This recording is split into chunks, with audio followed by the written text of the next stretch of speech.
Yeah, kind of a little bit more about myself, but thank you. Yeah, I'm Michael Marshall. I'm from Stantec. I'm based out of Denver, Colorado, but I oversee the UAS operations for Bridge at Stantec. A few pictures of my career. Been with Stantec for 13 years, and all of which has been dedicated to bridge inspection and asset management. So that's a little bit about my background, all the way from most of this is bridge inspection, also Sprat 1, climbing up there on a pier cap, and I'm Part 107 certified. It's hard to see, but my drone's up here in the corner there, inspecting that bridge. But that's a little bit about me. Came from Iowa State originally, but yeah, now down in Denver, Colorado. So what am I here talking about? The beginning part of this is just talking about bridge inspection. What is bridge inspection? Why do we do it? What are the components of it?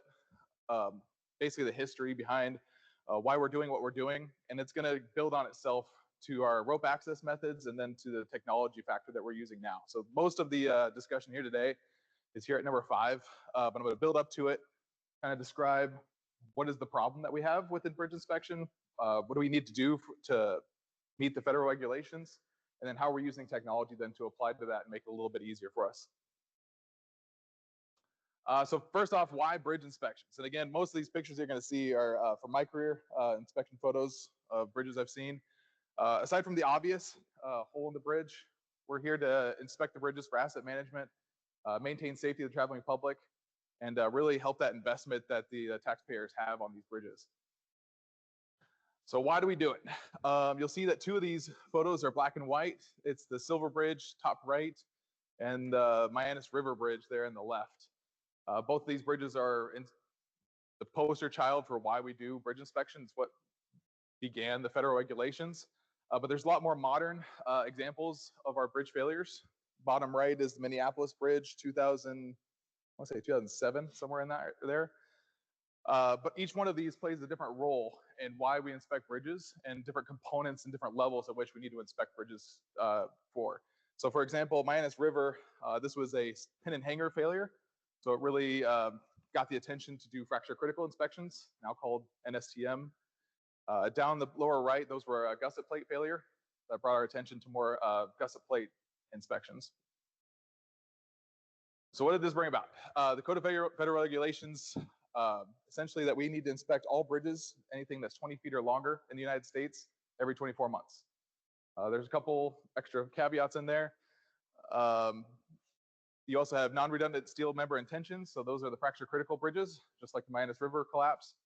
We need to inspect those with hands-on, within arm's reach, and with the human eye. So you're going to see some drone examples here later. Those are not accepted methods as of yet, but we do need to inspect them close up if they meet that requirement, and then some scour inspections. Get used to that little guy. All right, so what is an inspection? Aside from the scaffolding, the bucket trucks, and people walking around, it's really made up of these components, and every agency is different. So I'll say they're all the same, but they're all different, right? So they all have to meet the federal regulations of getting element level inspections. That includes a structural inventory and appraisal document, and following this manual that actually was just released, new release of the SMBI recently. But they all have each of these components. The first of which is your structural inventory and appraisal codes. Again, showing you this because the drone is actually going to play a big role in this later on. If anybody's seen the matrix, that's why I call it the bridge matrix. It's telling you what's the size of the bridge, where it's at, the condition of it, load rating, all the assessment scores, essentially everything about the bridge in code form. Element condition and coding criteria, a very important part of this. So when I teach new inspectors how this works, it's essentially your Legos. So you have a Lego for your superstructure, a Lego for your substructure, Legos for your bridge rail, all the different components of a bridge. And then we rate each one of those in terms of their quantity from good to poor. Again, very important when the drone comes into play. But good meaning condition state 1, almost in service, nothing's gone wrong with it, all the way to when we need to bring a structural engineer or another engineer in to assess the serviceability of it. Not every bridge report has it, but most do. It's maintenance recommendations. So we have an inspector on site. They're doing that good to poor condition. And then they're also recommending maintenance on what you need to do to your bridges. And this can be anywhere from reactive maintenance all the way to proactive maintenance, where you might be sealing decks, cleaning things, making sure that everything is behaving the way it should. And then the last two are essentially photos of those defects and then load rating. So an example of some load rating criteria up there. And I also threw this in. So what agencies typically use this for is they bring all of this information together into what's called an asset management program. Some more basic, some more complex. This picture right here is actually our Stantec BMS software. Originally, it's rolled out in Canada. I believe it's still all throughout Canada. But it uses deterioration modeling from those good to poor conditions and predicts what the condition of these elements are going to be if no maintenance is performed. So why is that beneficial? It helps predict funding, helps tell you which projects that you need to be focusing on with your bridges, and where things need to be, where you need to be allocating your resources to, essentially. All right, so historical methods. So how we do bridge inspection. Typically two-person teams. Top left picture is the more common example. Sometimes we use track control, traffic control, and bucket trucks and invade on the public space, closed lanes, things of that nature. Then other equipment to get hands-on inspection of fracture critical bridges. So where have we gone for this? So the next phase of this is in about the 90s. It became pretty popular to do rope access inspections. These are our rope access technicians on a deck truss. So to kind of go into the rope access world. So this is just another method of inspecting these bridges. You need to have SPRAT training. So SPRAT training is the Society of Professional Rope Access Technicians. It's a 1-week course for the level 1 certification. And from there, it keeps going up. An example of actually our team training for a job at one of those facilities. Essentially at level 1, you're just a worker, basic inspector. Levels 2 and 3 get more into the rope access rescue plans and things like that. But each one requires a test out, 500 hours, I believe, to go to each one, and an extra test. Definitely important to have currency training throughout this. So we do currency training at Stantec at least a couple times a year. And equipment maintenance. You can see just how much equipment's hanging from this guy's belt and throughout the room. It's a large job just to make sure the equipment's in good shape. All right, so advantages of this. Minimize traffic control. So at times we don't need any traffic control. We can eliminate the use of mechanical equipment. So a snooper truck might have been used on this one before. We can get the hands-on access as they're doing right now. And we can gain access to those critical details. So extremely beneficial. We can get our hands on things and we can not disturb the traveling public. As far as limitations, there's not a whole lot. We can usually get rigs on a lot of different bridge types, but the big one is this level of effort. So when you look at a bridge like this, could we have put a snooper truck on it? Could we have closed a lane? And what kind of effort would it take to actually climb this bridge? But then the second part of this is rescue plans and logistics. So you can see here, in order to rescue this person, if they were to have an issue on rope or with the bridge, how would we rescue them? Best way would be to bring them back up onto the deck, because taking them down to the waterfall is not really the most appealing. So it's about, what does the environment look like? What is the scope of work? What do we need to get hands-on access to? And is rope access the best to put on that job? So how do we do it? If there's climbers in the room or on the call today, it's very similar to what you would have if you were a rock climber or something like that. Difference is full body harness, and we actually use 2 ropes. So you can see in his, there's actually 2 ropes hanging from him. One is a safety line and one is his primary. And then over here on the right, this is actually a training exercise. We're using rope access to help people get out of mechanical access equipment to get them to safety just using rope access. But in both examples, you can see the 2 ropes, the full body harnesses, multiple equipment attached to the rope. I won't get into that. And sometimes there is a need for 4 rope systems, which you'll see in some of the examples here coming up. So then a couple examples of where we've used this. So this is the Michael Callahan Pat Tillman Memorial Bridge. If you've ever been there, it's the Hoover Dam Bypass Bridge is its other name. Sits a little bit above the, just to the downstream of the Hoover Dam and 900 feet above the Colorado River. So this bridge was not exactly made inspector friendly, is what we like to call it. In order to get access to it, we have to use mechanical equipment, if you can see in the top of the picture, rig our ropes, and then rappel down each of the columns, spandrel columns, and the arch itself. You can see, it might be difficult, but each one of these guys has actually 4 ropes from them. At any given time, they can move from side to side as well as up and down. And yes, that's a typical routine inspection of that bridge done once every 2 years. I think this is one of my, give me a break to talk here, but this is an example of one of our climbers out there on the O'Callaghan-Tillman Bridge looking at the arch. And he's moving from side to side with his 4-rope system.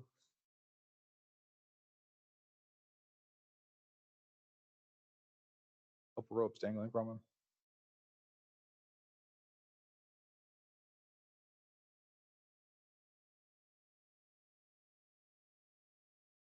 I might have to wait till the end of the video here.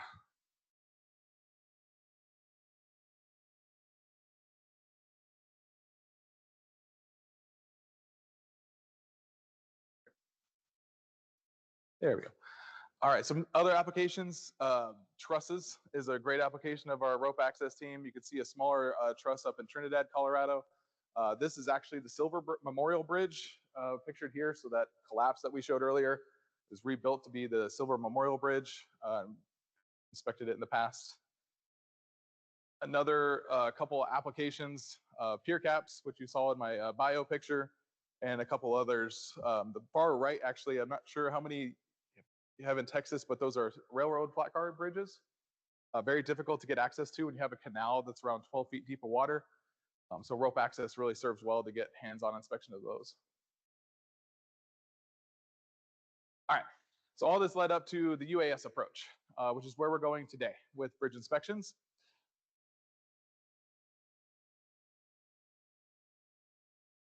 So I'm going to kind of lead up to the flight planning and the limitations, and we're going to get into the more modeling and the fun aspect, I guess I'll call it. So the start is limitations for weather and environment. Wind actually is becoming less of an issue, but around 30 miles an hour, it's not safe to be flying a drone. Very dependent on the hardware that you're using.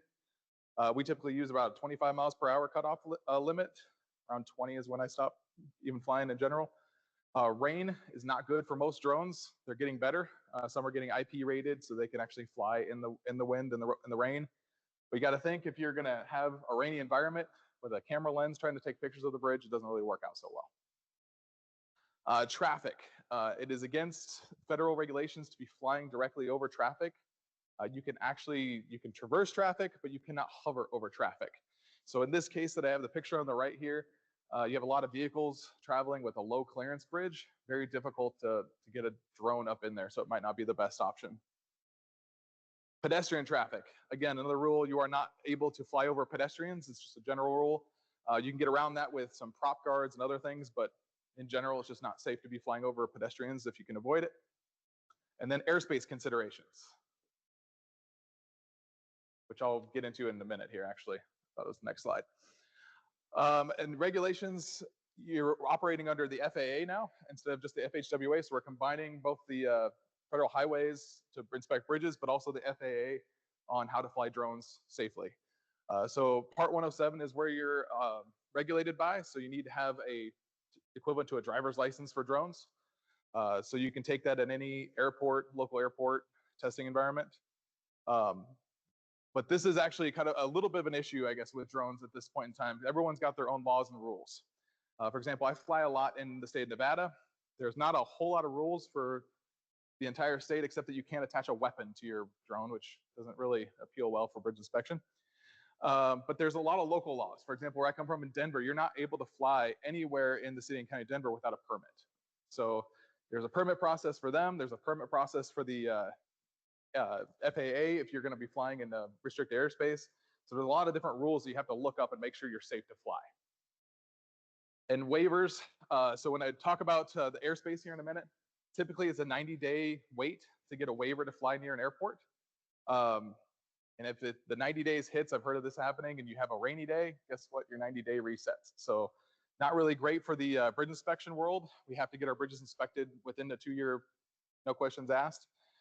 So it's very difficult sometimes when you hit those airspaces. So this is actually Dallas on a map. This is the airspace map of Dallas. So if you're not in aviation, each one of these rings represents an area which you are not unable to fly a UAS, essentially. So you can see, I believe we have Dallas, Fort Worth, and I think that's Love Field. We are somewhere up here in the upper reaches of that cone. This is the first map I have to bring up every time we talk about a new project. So if a project's coming up and they say, can we fly a drone in this area? Consult the map. Can we fly without having to go through waivers? The beauty behind that is each one of these, we call them upside down wedding cakes. So when you have a larger airport, they're typically a class B, like here in Dallas. So that inner ring that you saw is much smaller and then comes up and then it widens out as you get further up. The advantage we have in bridge inspection, at least, is you're typically not flying to that next ring up, right? Our bridges are only 30, 100 feet in the air or so. And we're looking here at about, I would say, about 1,000 feet or more, just to get to that next ring. And then more modern maps, if you don't want to have to read a paper map. I show this because we had actually a job in Vancouver recently, and they asked, can we fly in Vancouver? So this goes into your local laws, your state laws, and your FAA rules, all combined into one. We have a harbor within Vancouver that is a no-fly zone. We have different airports that have their own airspace, no-fly zone. And then we actually have some, if you have an event, for example, if you have a Cowboys football game or a baseball game, those are no-fly zones as well within a certain time frame. So these maps are incredibly important, help combine as many rules as we can to see if we can actually fly in that environment. All right, so we got through all of that, the airspace review. And then the next phase is to assess takeoff and landing locations and also look for other hazards at our site. But here's an example of all the different drones that we've used in bridge inspection. I would say we've geared more towards these Skydio drones. I'll explain that after a while. DJI Phantom, Parrot, and Naffy. What we're really looking for in drones for bridge inspection is something that can fly in a GPS-denied environment. So those of you who are not familiar, the Parrot and Naffy drone, for example, requires a GPS reception to fly safely at a certain elevation, right? So if we put that drone directly underneath a steel bridge with a concrete deck, what happens to your GPS? It's gone. So then it's up to the pilot to maintain safety. So as an inspector, I need to fly this safely, watch for my winds, assess that the GPS is lost, and also inspect my bridge. It's a great drone, I would say, for, I don't want to knock any of these drones. It's a great drone for getting surveys done or staying away from objects, but not necessarily the best one to get up close and personal when you're looking at a bridge. These Skydio drones, I'm not going to get much into the blue drones or American made, but they are American made. But the advantage we have there is they can fly in GPS-denied environments, and they can also use obstacle avoidance, which you're going to see in some of the videos I have.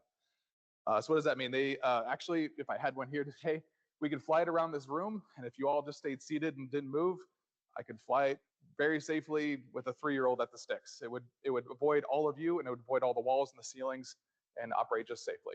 So perfect for bridge inspection.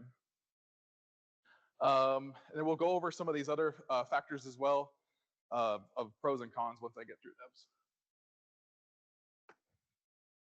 So how do we do that? I pulled this right from Skydio. So they have navigation cameras that are essentially using visual obstacle avoidance to see objects around them. It doesn't work well with 1/2-inch diameter and smaller. So if you have cables hanging from your bridge or small trees, wispy trees, any branches or things like that that are very small in diameter, it doesn't see those as well. You can kind of see how it's seeing some smaller diameters in that picture. But essentially, the drone itself is taking on the safety aspect of being able to fly close to a bridge without the inspector needing to worry about hitting the bridge. So with that, we're able to put it both in GPS-denied environments underneath a bridge, but also send it into a timber trestle bridge and fly it between a whole bunch of details safely. You can see how it's hard to tell, but there's a yellow light on the back of that drone on the picture on the right.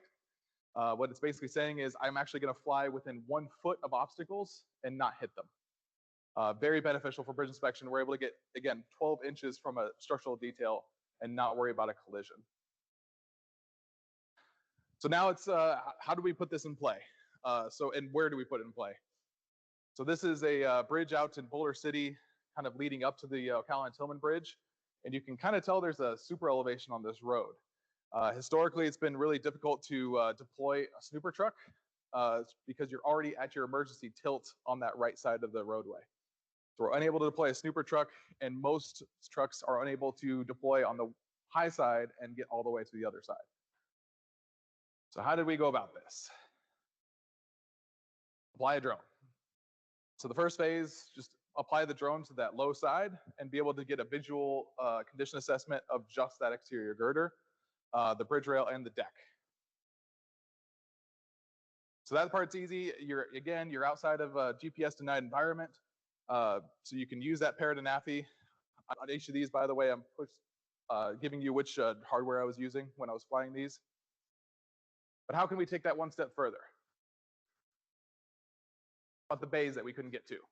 So again, obstacle avoidance. This is down to a 1 foot range.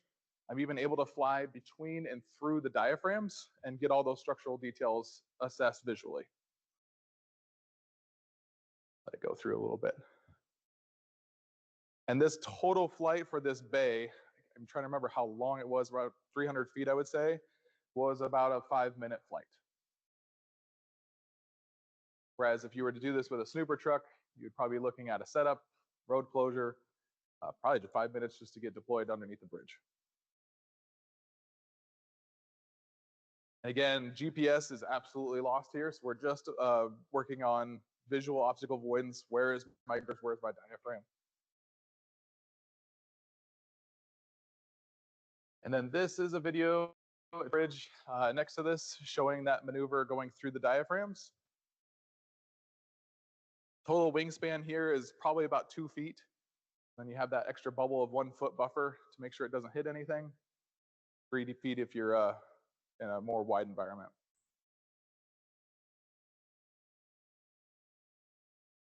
So that's great. We assessed our visually. I guess we're going to go into more visual techniques. So this is the Galena Creek Bridge. It's situated between Carson City, Nevada, and Reno. One difficult measure we have here is we deploy snooper trucks on this quite often, but you're unable to get about 100 feet down using that snooper truck. You're not able to get that entire arch segment. A little bit difficult, again, with the level of effort you'd have with the rope access. This is what it looks like. So we're just looking at the soffit of this arch. Again, visual assessment. Small drone. Pretty easy flight. And again, this is probably about 10-minute flight. You're eliminating traffic control, flying below traffic, not any issues with the traveling public. But how can we level this up, right? So every method, we're trying to not necessarily replace a bridge inspector, but we're trying to make this work for all of our workflows, from the structural inventory and appraisal all the way through the rest of the report. How can we make this work for drones? So another way that we can apply this is if I change my hardware. This is I can now do an IR mixed with a color photos. So I'm actually able to do video assessment and infrared to look for delaminations, hot cold spots, everything else on our bridge. And I could do them simultaneously. So I can put those videos side by side and inspect that way as well.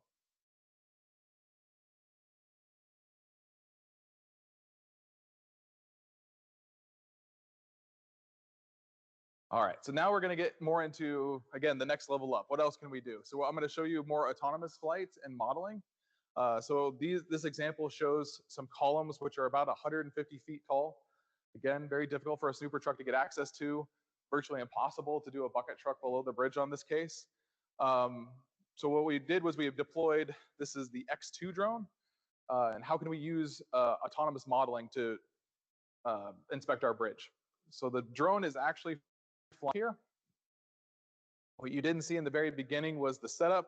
It's just basically telling the drone, here is my pier column.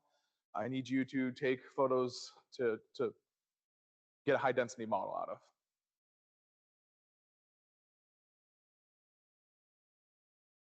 So what it's doing every time it kind of stops is it's taking a picture. And the end result, this column right here, there we go. So then we're able to get, with all those photos, combine them together and make a 3D model out of it. One that we can actually zoom in and see cracks, see delaminations, spalls, anything else. You can kind of see the detail as we zoom in. But now we have something to back up our condition level assessment. Not only that, instead of just having the 5 photos or so that an inspector may have taken of this column, we have 400 photos and a digital model to take back to the office. So if there's any questions about, do we need to do a retrofit? Do we need to do some sort of repair? What's the size of this repair? What are the, what's the environment look like? We can answer all those questions with this model. So again, same application, but different orientation, I'll call it. So if you're in the survey, a lot of times we do what's called mapping missions or nadir missions, where the drone is flying above a city or an open space or something like that, something that he wants to map. So in bridge inspection, we can take advantage of this too. Instead of looking down, we're going to look straight up. And instead of mapping an area, we're going to map our superstructure. So the setup to this was essentially telling the drone, here is our superstructure, here is our limits, give me my pictures. And at this point, he's not actually stopping each time a picture is taken, it's just flowing right through it, so you can see that. But the end result is a full map of our superstructure where I can check corrosion, get quantities, look at structural details. You can see a couple holes in there, but overall, we can, again, take this model back, look at girder spacing, different details, whatever we need for that inspection report.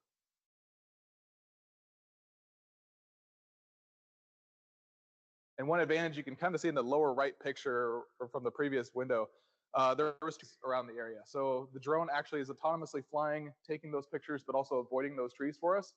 So again, the inspector can focus on what are the pictures being taken, what does the structure look like, and make sure that we're getting the data capture we need. Another application, concrete this time. So this shows essentially, I think it's pre-stressed, and then we have a conventional reinforced end spans here, drop end spans. But we're able to get those spalls at the joint and get measurements, all sorts of details about this bridge. Again, if we take it back to the old modern approach or historical approach, you might get a picture of that, right? With a scale in it. I think we've all seen something of that nature in inspections of any kind. But at this point now, we can actually take you into a 3D environment and show you the full extent of that spall, the full extent of that delamination, or the full extent of that element.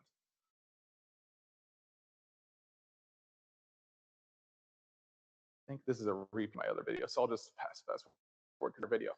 Okay, so this, again, leveling it up even more, how can we then model more than just one element of a bridge? How can we take all of that information and put it into one full-scale model?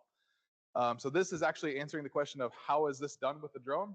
Again, there's a setup time here, but each time you see a square pop up and the screen flashes, it's taking a picture. And it's taking pictures of a 325-foot column, and you can see it's on picture number 562 of 727. So again, we're coming back with 700 photos and enough information to make this in a digital world. See our pilots down here on the road. Again, no traffic control needed. It kind of gives most pilots a scare here when it flies around this column and keeps taking pictures. So what it's also doing inside there, what you're going to see here in a minute, is it's actually taking flight planning live while it's flying, which is extremely beneficial. Again, it's taking all of the flights out of it. So our inspectors just need to have the license, the know of how this drone behaves, but they can focus on their job. More importantly, the bridge safety rather than what the drone's doing. You can see one of our pilots, actually, we pretty much operates with a Galaxy phone mixed with a controller. I can fast forward it over to the autonomous.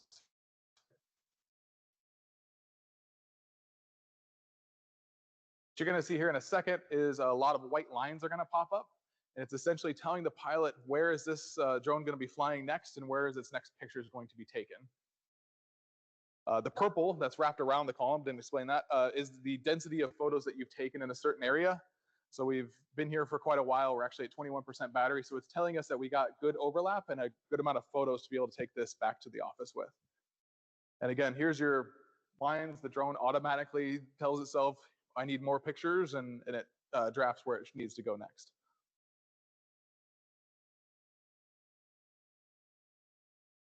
So out of that.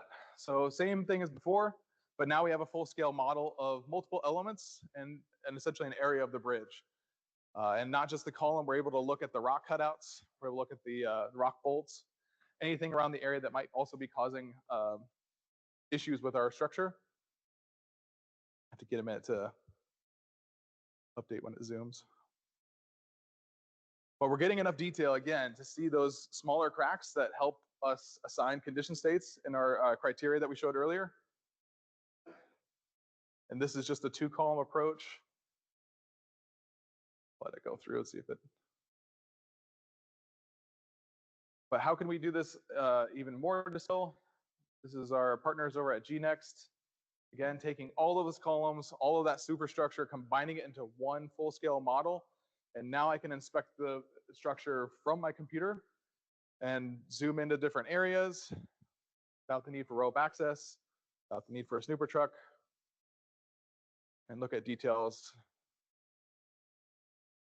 In a second, you'll also see this isn't an actual defect here that it's going to pop out with, but it's going to show an example of how you can annotate onto the 3D model. So let's say we did find something. How can we share or collaborate that with our inspectors or even our clients? We can measure. And then we can also draw polygons and create a little collaboration between us, conversation about a certain area. Again, it's showing all the dimensions of that area. Color code it based on severity. So again, more information to get back to our reports. And in this example, you can see how this is kind of flattened out a little bit on the left picture. It's basically showing the model space, and on the right, you're seeing the raw image. So the raw image has a lot more detail to it, a lot more megapixels in action. We can annotate directly on the picture or on the model itself. We can also bring in more surveys to this. So we can bring in our video, if we flew it with straight video.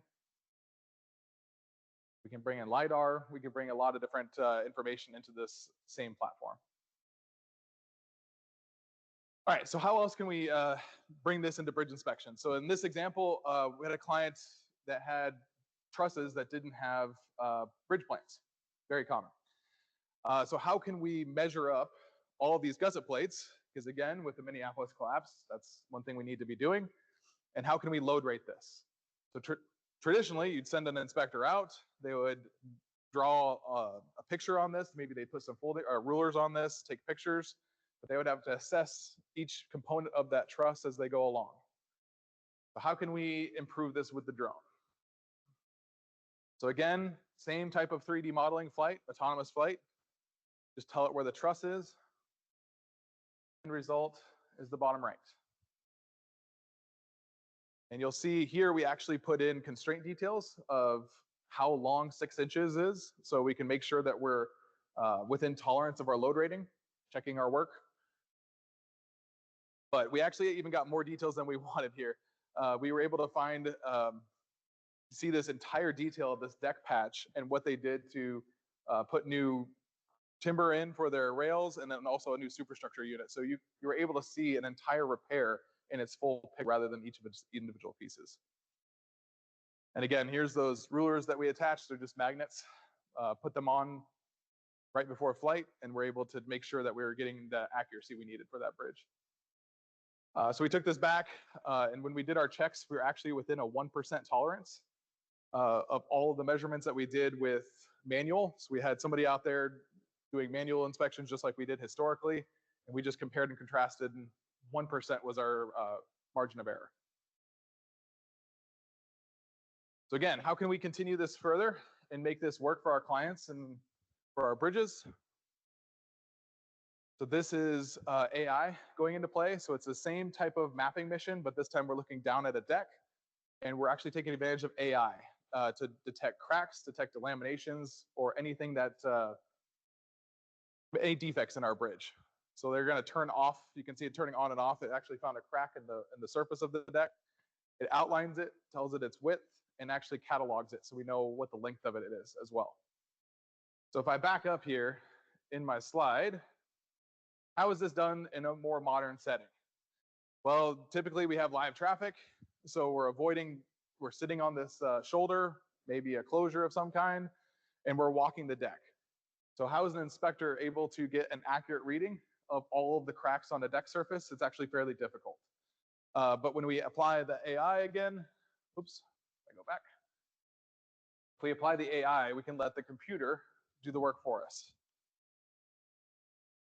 You might be thinking, well, you told us earlier that you can't be flying a drone directly over traffic, right? We're not. So this modeling is done at a standoff to the side of the bridge and to the other side of the bridge until we get a full-scale model, and it's actually putting all those puzzle pieces together so we can look at the deck from the top side even though we never flew it.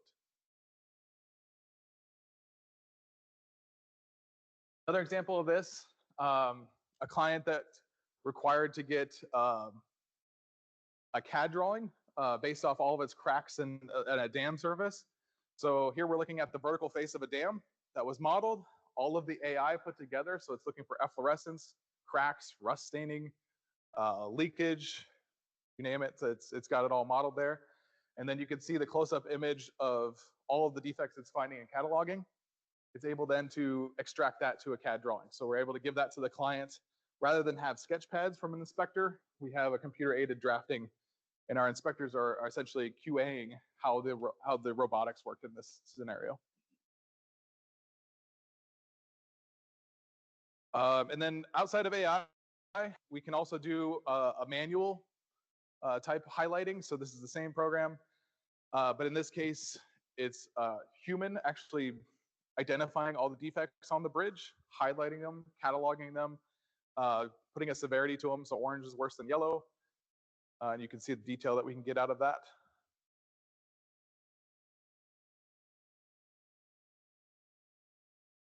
And again, this is essentially your full-scale bridge. I believe the total flight time here was about 30 minutes, I would say, 45 minutes.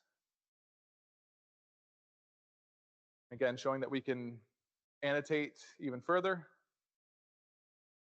But how does this come into a report? So historically, what we're intended to do is, again, create those Lego bricks and rank them in terms of severity. This is essentially doing all of that, but in a more picture form, so we can take that to the client and show them instead of showing codes or words to that.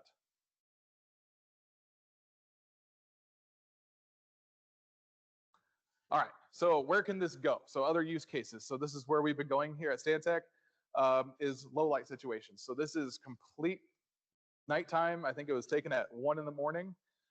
Went to a small culvert, no traffic. And how can we model this when it's absolutely pitch black outside? We can take advantage of lights mounted, the same autonomous flight, and we can get a full-scale model that was taken in the middle of the night. So a lot of inspections do require to get lower traffic volumes, lower pedestrian counts. We need to do them at night. So we're able to get that same information that we were in all of our daytime models. All the red images are essentially each of those data capture points that we took. So an image taken, and we name output. How else have we been using tunnel inspection? This is extremely beneficial in tunnel inspection. So this is in Colorado, just outside of Fort Collins, where you might have a bucket truck, but does your bucket truck reach 500 feet in the air to get all of the mountainside? Probably not. So this drone is able to then fly for about an hour and get great detail of the rock formations above, look at them from different angles to take to a geotech, and detect any loose rock that might be 500 feet above your head when you're driving through the tunnel. I think that was it. So if you actually scan the top right, it'll actually take you to a little bit more information. I believe it takes you to the project page for Michael Callan and Pat Tillman. But you can also look up a couple YouTube videos with Skydio and Stantec and our bridge inspection. all on the internet. But I should have left a good amount of time for questions and discussions if you have any. Any questions? Yeah. How long I'm familiar with the Phantom. Phantom, yep. I use it normally for inspection. Yep.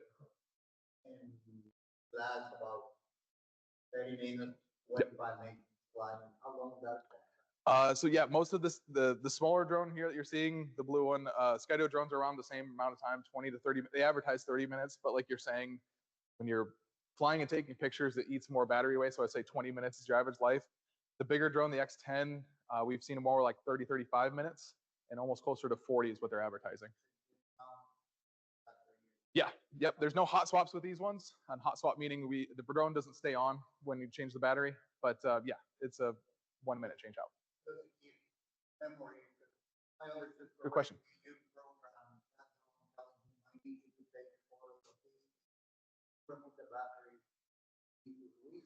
That's a good question. Yeah. So no. So the answer to that, I guess the question is, when we're at Michael Cowan, Pat Tillman, it might take multiple batteries to do a single scan, right? So there was a setup time that we didn't really show, where it's about 5 to 10 minutes of telling the drone where your constraints are, where your geofence is. Do you need to set that up when you switch the batteries? No. So you can actually, as long as you land it and the exact orientation it took off from and landed from, you can swap it and it will resume its mission. The thermal camera. How many inspections that I do are commercial? Okay. And after you take the photo, they ask you, okay, well, we know that we have an issue. Now I need you to do the mapping and tell me how the photo is going, what is going, and all that. The thermal camera, it will give you an idea about how big that. The thermal, so it's an art, not a science, I call it. So you do need to have that thermal gradient. So in terms of corrosion, like delamination on a concrete bridge is what you're referring to. You do need to have that thermal gradient. So for example, we were flying in Las Vegas. So you get the options between hot and hot, right? 100 degrees at night, 110 degrees during the day. We don't get that thermal gradient, so we're not going to see a whole lot on our IR. But if you're in I guess today in Colorado, for example, where I just came from, 20 degrees at night, 69 degrees during the day. There's your thermal gradient. You're able to see at least that thermal difference, but depth is not a great measure, I would say, at least in my experiences with the IR, because it's a more basic IR camera on these drones. It doesn't really do well with depth. It just tells you that there's something there. Yeah. Yep. Yeah. There's still a human element to this, absolutely, to be able to assess if you want to go further into depths. Yep. Nice job. Being fellow Stantec colleagues, I know what you went through. I know all the acronyms you had to memorize to get the safety protocol set up for the propellant, especially. You guys were talking about batteries. I don't know what you meant by hotspot. Hotspot. So yeah, some drones actually come equipped with 2 batteries installed on them. So you're able to actually keep the drone on and save all of its settings that it was on. Pull one battery out, put a fresh battery in, make sure that syncs, pull the old battery off, put the new battery in, so it never actually turns off. It's essentially changing your battery on your computer without ever turning it off. This question about, I would imagine that AI is also color. Yep. Physical characteristics also color. Right. Yeah, it's being taught something new every day. So we're learning about that. That's not, I guess, my expertise. But they're teaching it, I guess, in steel bridges, variations of corrosion. Basically, anything that you need, you could do car counts, you could do animal counts, vegetation. You can teach it just about anything these days, but it needs to have something visual, a difference in visual. Yep. Yeah, nice presentation. Speaking of human in the loop, you were talking about you still need a human. Yes. Have you had a chance where you did a complete inspection using the drone, but you had to go back out there to take a look at, maybe drone is. Good question. So one part of this presentation I didn't go over was how we adapted into drone work. So I'll go a little bit of that. So we used to essentially hire a sub-consultant, right, that specialized just in drone piloting, right? There's a lot of them out there, and I have no issue with any of them. But what does that do? It creates, I need to have the pilot out there, but then I also need to bring the inspector out there afterwards, because that checks the box for the actual inspection to happen. So what we've done is combine the two. Essentially, if I can combine the pilot with the inspector, I can not only inspect the bridge like you're asking about, but also get all that drone information all in one big trip. So it's essentially wearing two hats. So your question is, that was actually brought out in the Michael Callan Pat Tillman Bridge, where our drones were actually, our drone team was communicating back to our climbing team. So if we ever found anything, we were actually radioing to them to say, hey, we need to so-and-so column or so-and-so pier and take a look at it.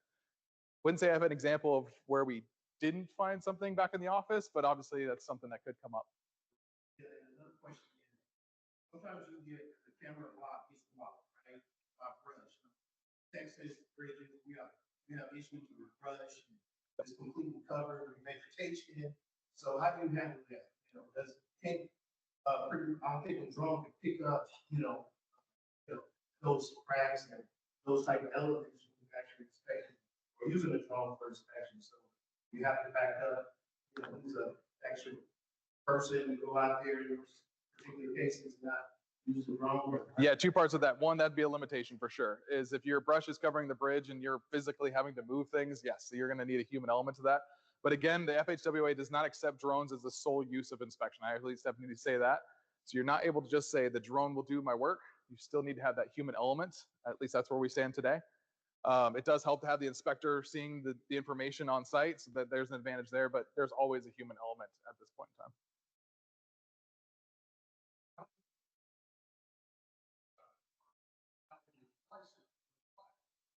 Good, that's a good question. So yeah, there's actually been some studies from our partners at Nevada Department of Transportation I can refer you to. For example, Michael Callan, Tillman, we took a week, 2 weeks worth of inspection, shrunk it down to 1 week. They factored in all the mechanical equipment, the traffic control, all the hiccups done with the economy, and I believe it came out to about $1 million saved on a single inspection, just with all those factors in play. But in terms of the client, how do we push that to the client? There's two ways of doing this. One is what is the benefit to what the drone's doing, and also what is the cost of that drone and what is its use time? Am I answering that question right? So we're able to spread that cost among multiple projects to our clients. But usually that comes out much less than what traditional inspections are. That answer that, or?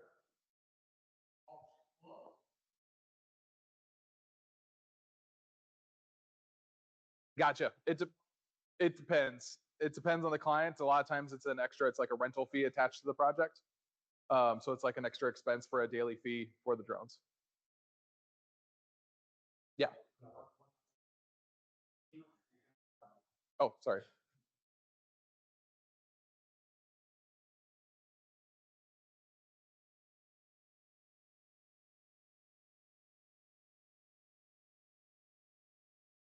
Yep.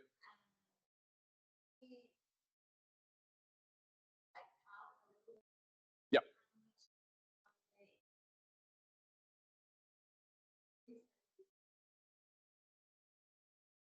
Yep.